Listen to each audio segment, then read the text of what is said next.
So please join me in welcoming our guest speaker, Sarah Prager.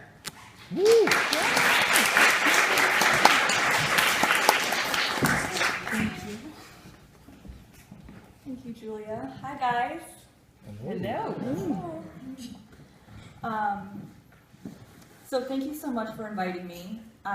This is my second time speaking at WPI, and I'm very excited to be back, and I'm excited about all the work you guys are doing on gender-neutral bathrooms and everything. It'd be awesome if you could get a physical space for a student center. And I've never been to an LGBTQIA history dinner event before, and as you can imagine, it excites me very much that you have one. Ridiculously happy, really. This is the cool, like, if I was going to have an event, it would be an LGBTQIA history dinner. So I did just have a baby last week. Yeah. She is perfect. Her name is Eleanor Hermione, and she's home with her mom right now. But there's a picture of her on my Facebook page. If you would like to see a photo, she is resting on a bunch of queer history books, like with this Stonewall one right under her and stuff. So I've had a lot on my mind the last several days, breast milk, poop, kind of stuff, but also the concept of family. Queer people have been redefining what family is for a while now. We often talk about our families of origin, those who raised us, and our chosen family, often the queer community.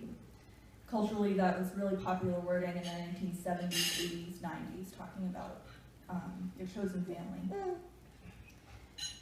And of course, you hear us talking about love makes a family a lot in the marriage equality movement. I remember being a summer intern for the Connecticut Organization for Marriage Equality, and that was called Love Makes a Family. That was between high school and college when Connecticut was still working to become one of the early states to legalize marriage equality after Massachusetts, of course.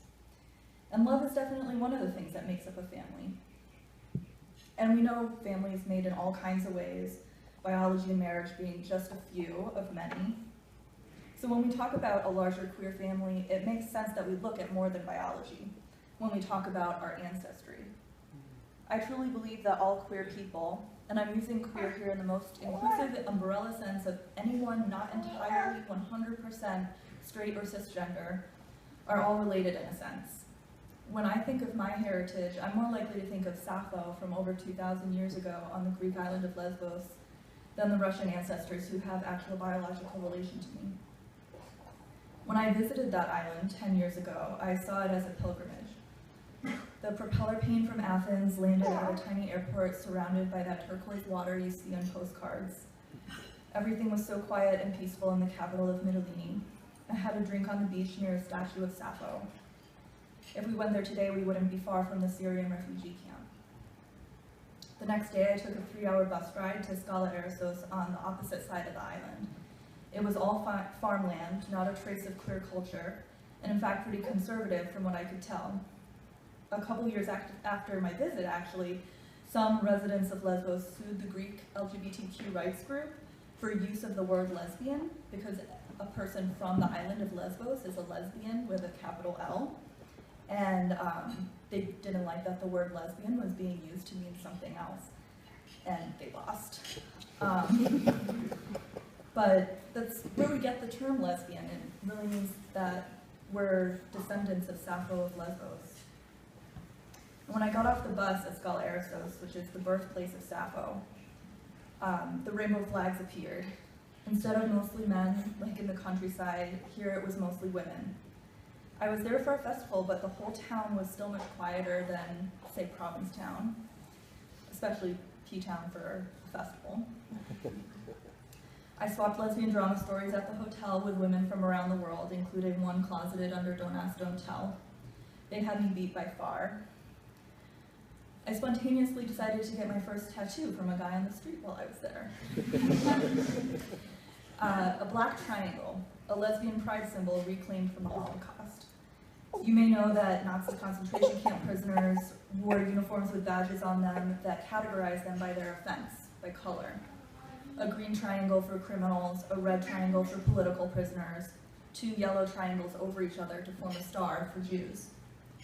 Over 50,000 men convicted of homosexuality wore the pink triangle. Black triangles were for asocial elements, including lesbians. Queer people have a tradition of reclaiming tools of oppression used against us like the pink triangle as a pride symbol. The word queer itself, still controversial, is a reclaimed slur. We have a dyke march in multiple cities every year, taking back another term of hate as our own. When Anita Bryant claimed in her Save Our Children campaign in Florida in the 1970s that homosexuals should be discriminated against in part because they were recruiting children to their lifestyle, a voice rang out from California, "My name is Harvey Milk and I want to recruit you." Time after time we respond, "If you try to keep us down, we'll only get stronger." Turning oppressive language on its head is one of our family values. It doesn't matter if it's the 1970s or 50 years later, if it's the US or Sweden, queer people still do that same reclaiming. That continuity is part of what inspired me so much as a teen, teaching myself queer history at the library. And yes, I'm not that old, online too.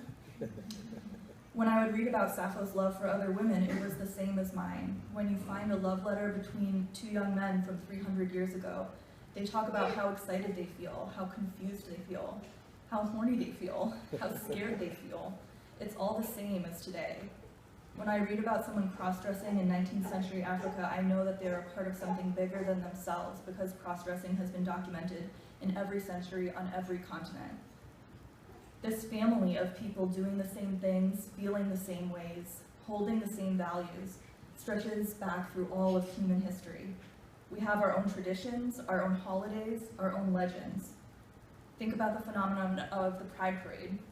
It started in 1970 as the one-year celebration of the Stonewall riots and has grown every year around the world to become a unique part of queer culture. It's basically our Christmas, New Year's, Halloween in one. Every society constructs gender differently, but there are always people in them who cross whatever lines are drawn. No matter where you look in history, you'll find us stepping outside the boxes society tries to fit us in. That is a global heritage that doesn't need biological relation to be heritage. That's why I think of Sylvia Rivera as a grandmother as I listen to her advice through archival videos on YouTube. That's why I'll proudly say people in my family invented the computer and painted the Sistine Chapel and composed Swan Lake. I stand confidently in answering back to anti-queer protesters who tell me the way I am is just some new trend I shouldn't follow. I know that I can do the impossible because my ancestors did it again and again, and I know how to do the impossible because I learned from how they did it. Those feelings are what I want to share with everyone, especially young people coming out into our community. They need to know that they're not the first ones to feel this way. They need to know that they are never alone because they are part of an extended community. They need to know that generations before them have loved them so much that they made enormous sacrifices, including their lives, to be able to give these grandchildren a safer world. Most of us are raised by non-queer families of origin. Once we find our queer family, it is our responsibility to teach our history to each other. I grew up knowing more Jewish history than my wife because of our backgrounds. I didn't learn as much Black history in my family as a Black child would in their family. When queer history isn't being passed down by straight cis parents to their queer kids because of this natural bias towards our own identities, we queer relatives need to step in and fill in the gaps. Imagine if every isolated queer person could know they have a family. When I travel abroad, I am instantly at home once I find my people. It's hard to describe the feeling I get when I'm with another queer person, but I imagine many of you can relate. Queerness is infinitely diverse and we have so many other identities piled on top of it, but when someone comes out to me, I feel an instant sense of kinship. So many people aren't out or don't have out queer people around them. Missing that feeling of family is devastating. Even if you don't know what's missing, anyone who's found it can imagine what a help it would be to someone to have that in their lives. Now think about if every queer person could experience that feeling of finding your family without ever needing to meet someone in person or online. That's what happened for me in high school. When I uncovered the stories of Bayard Rustin and Frida Kahlo, I got that same feeling of belonging I now get from walking into an LGBTQ community center anywhere in the world. Learning queer history has that power, and we're missing a huge opportunity if we don't harness it. That's what made me create the mobile app, Quist. If we could reach people around the world in their own hands, we could reach so many more people who need to learn queer history than by publishing another academic book. A smartphone might not seem accessible to everyone, and they're not, but they are more common across all income levels and age groups than you'd think. And there's an excellent program out there getting smartphones into the hands of LGBTQ homeless youth. People working with that program tell me that the phone is often the one thing that someone in that situation will protect above all else and put any money towards keeping on, because it is a lifeline to the world, to any support they have. But accessibility is more than economic. We have to make our history accessible in every sense, including presenting information for all learning styles and generations. I may have taken the initiative to go to the library to learn queer history in high school, but I know most people won't. Think about it. Are you more likely to scan through headlines on your phone and click one that interests you to read a short blurb, or read a long PDF of the same information? Quist is about translating queer history into these mobile headlines and blurbs instead of essays and books.